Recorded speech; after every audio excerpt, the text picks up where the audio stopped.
Hi guys, welcome to Let's Talk Business. We put new videos up here every week, so don't forget to subscribe.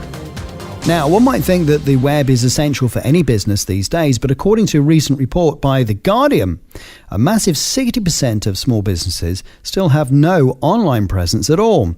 So, do you need a website? And if so, how should startups be making the most of the World Wide Web?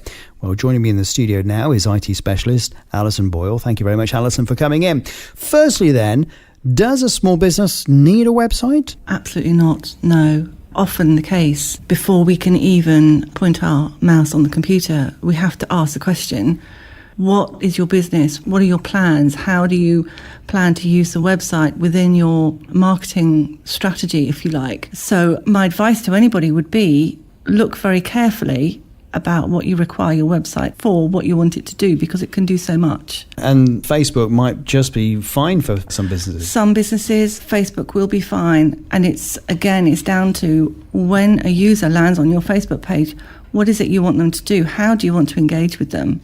There are now a lot of different social media sites out there. So there are different channels that do different things. Interestingly, Facebook is normally known for the emotional side. And Twitter, very, very short, sharp bursts of information. And if you're not on Twitter at a certain time, you can miss it.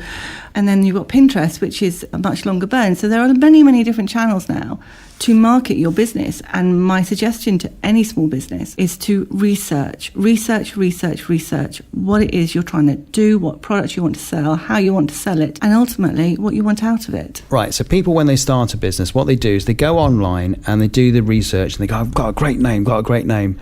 And they try and get a domain name for their company. Is it hard to put all of the bits and pieces together so you sort of reserve it in a way? And how reserved is this thing called a domain name? First of all, you've done your research. So the next thing is to decide on a name and a domain name.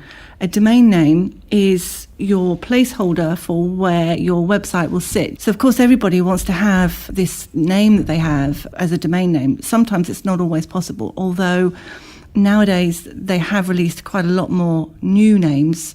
So there are now a lot more domain names available. So be very careful, because that domain name will be associated to, if you like, your business. The next bit was really, how easy is it to connect up your email and your Gmail and all your other bits and pieces? Is this a nightmare that you should give if you're starting to someone else to solve? Yes, there are a lot of people who like to dabble and like to set it up themselves and are quite capable. It's not difficult. You can set this up yourself. However, there's also a lot of technophobes out there that look at it and think, I haven't got a clue what to do.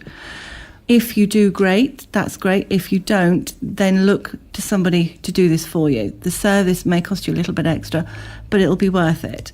And what will happen is that person will then be able to take your domain, will then be able to set up your hosting, your email hosting and your web hosting, to make sure that then when you ultimately have your website, it's all on the right platform, the server is doing what it should be doing, etc. But going back to your email for a minute, another thing to think about is what email client, do you want to use to receive your emails and to send your emails? So this is the bit of software that sits on your computer? This is the bit of software that sits on your computer. So do you have, if you're on a PC, like myself, love PCs, are you on Outlook?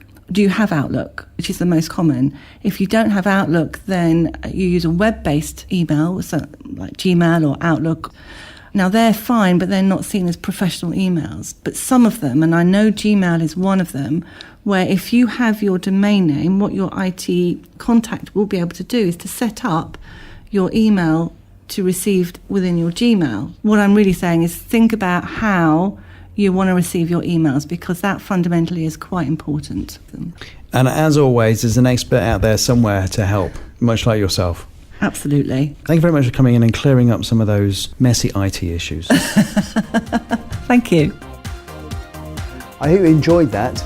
We upload new videos every week, so don't forget to subscribe.